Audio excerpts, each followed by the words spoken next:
Salah satu fungsi dari manajemen adalah pengorganisasian atau organizing. Fungsi pengorganisasian merupakan proses penggabungan berbagai sumber daya manusia dan bahan melalui struktur formal dari tugas dan kewenangan.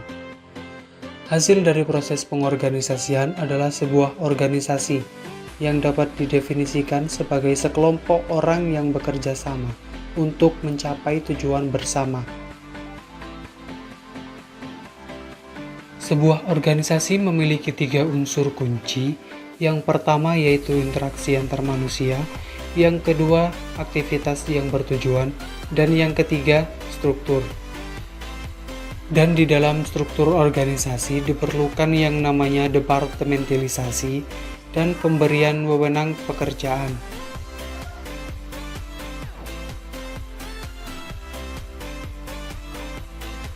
Ada beberapa alasan penting mengenai keberadaan organisasi di dalam kegiatan bisnis.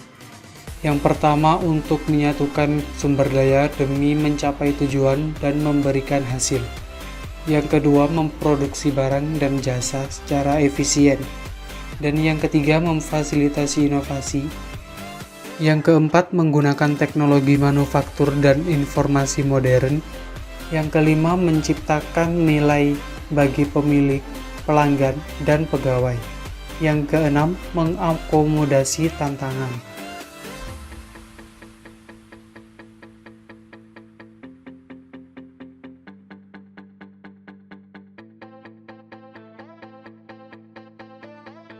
Di dalam manajemen SDM diperlukan untuk meningkatkan efektivitas sumber daya manusia dalam organisasi. Tujuannya adalah untuk memberikan kepada organisasi satuan kerja yang efektif. Manajemen SDM terdiri dari serangkaian keputusan terintegrasi tentang hubungan kepegawaian yang mempengaruhi efektivitas karyawan-karyawan dan organisasi-organisasi.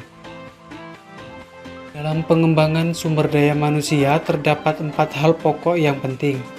Yang pertama, penekanan yang lebih dari biasanya pada pengintegrasian berbagai kebijakan sumber daya manusia dengan perencanaan bisnis. Yang kedua, tanggung jawab mengelola sumber daya manusia tidak lagi terletak hanya pada manajer khusus, tetapi sekarang dianggap terletak pada manajemen lini senior. Yang ketiga, perubahan fokus dari hubungan serikat pekerja manajemen menjadi hubungan manajemen karyawan, dari kolektivisme menjadi individualisme. Yang keempat, terdapat aksentuasi pada komitmen dan melatih inisiatif di mana manajer berperan sebagai penggerak dan fasilitator. Konsep dan fungsi manajemen SDM memiliki 6 model yang dapat digunakan untuk menyusun berbagai aktivitas manajemen sumber daya manusia. Yang pertama, model klerikal. Dalam model ini, fungsi Departemen Sumber Daya Manusia yang terutama adalah membuat dan menyimpan laporan, data, catatan-catatan, dan melaksanakan tugas-tugas rutin. Peran Departemen Sumber Daya Manusia cenderung pasif dan lemah dalam model klerikal ini. Yang kedua, model hukum. Dalam model ini, kiprah Departemen Sumber Daya Manusia memperoleh kekuatannya dari keahlian di bidang hukum. Implikasi model ini terhadap Departemen Sumber Daya Manusia adalah model ini dapat memposisikan Departemen Sumber Daya Manusia sebagai penilai aktif terhadap strategi, terutama yang bertalian dengan implikasi hukum atas strategi tersebut.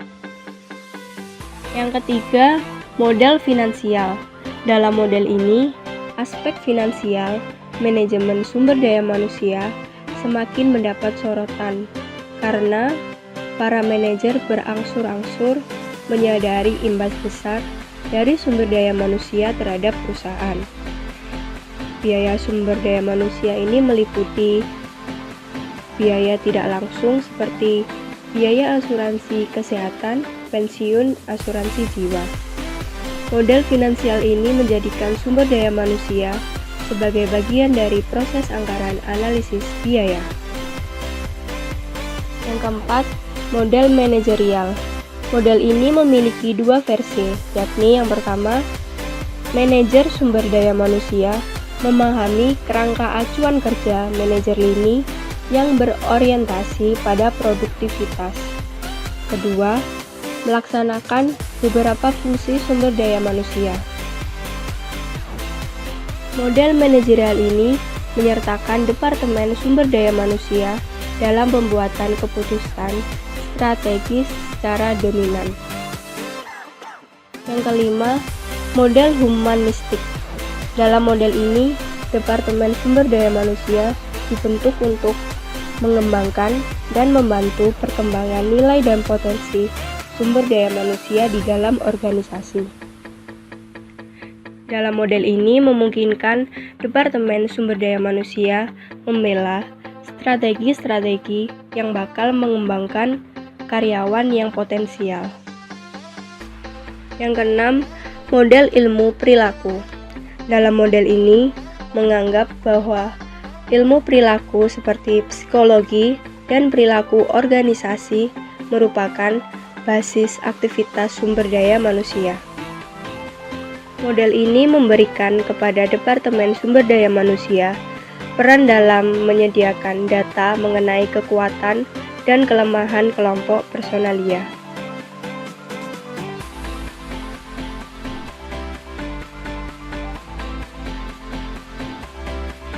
Strategi bersaing dalam manajemen SDM. Nah, di sini ada 3 strategi bersaing yang dapat digunakan organisasi untuk memperoleh keunggulan yang kompetitif. Yang pertama, strategi inovasi. Strategi inovasi digunakan untuk membuat produk atau jasa yang berbeda dengan pesaing. Umumnya, berfokus pada penawaran sesuatu yang baru dan berbeda. Implikasi bagi pengelolaan sumber daya manusia dapat meliputi penyeleksian individu yang berkeahlian tinggi, pemberian lebih banyak kebebasan kepada karyawan, penggunaan kontrol yang minimal, investasi yang lebih besar dalam sumber daya manusia, penyediaan sumber daya yang lebih banyak untuk eksperimentasi. Yang kedua, strategi peningkatan kualitas. Dalam peningkatan kualitas, yang perlu dilakukan adalah 1. Deskripsi pekerjaan yang relatif tetap dan dijabarkan secara eksplisit. Yang kedua, tingkat partisipasi karyawan dalam keputusan yang relevan dengan kondisi kerja dan pekerjaan itu sendiri. Yang ketiga, bauran antara kriteria individu dan kelompok untuk penilaian kinerja haruslah berjangka pendek dan berorientasi hasil. Yang ketiga, ada strategi pengurangan biaya. Dalam kaitan pengurangan biaya ini, kunci yang perlu dilakukan yakni deskripsi jabatan yang relatif stabil dan dinyatakan secara eksplisit sehingga mengurangi penafsiran yang mendua. Jalur karir pekerjaan dirancang secara sempit yang bakal mendorong adanya spesialisasi, keahlian, dan yang ketiga, ada strategi pengurangan biaya. Dalam kaitan pengurangan biaya ini, kunci yang perlu dilakukan yakni A. Deskripsi jabatan yang relatif stabil dan dinyatakan secara eksplisit sehingga mengurangi penafsiran yang mendua. B. Jalur karir pekerjaan dirancang secara sempit yang bakal mendorong adanya spesialisasi, keahlian, dan efisiensi. C. Penilaian kinerja yang berjangka pendek dan berorientasi pada hasil. Dalam manajemen SDM, dikenal adanya kebutuhan-kebutuhan atau needs. Kebutuhan yang dimaksud adalah kebutuhan yang ingin dinikmati personalia dalam sebuah organisasi. Di sini ada 3 jenis bentuk pemenuhan kebutuhan. Yang pertama, kebutuhan fisik dan keamanan. Ini menyangkut pemuasan keinginan jasmania seperti rasa lapar, haus, dan tempat bernaung. Yang kedua, kebutuhan-kebutuhan sosial. Seperti yang kita tahu, manusia saling bergantung satu sama lain. Beberapa kebutuhan hanya dapat dipenuhi bila yang bersangkutan dibantu atau diakui oleh orang lain.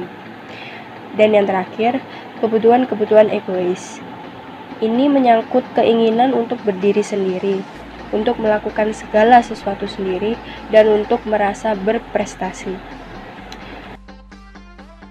Untuk saat ini, tugas penting SDM adalah mencari orang yang sesuai untuk digunakan dalam perusahaan, serta memberi ganjaran dan motivasi yang sesuai agar dapat menjalankan tugasnya dengan efektif dan dedikasi yang tinggi.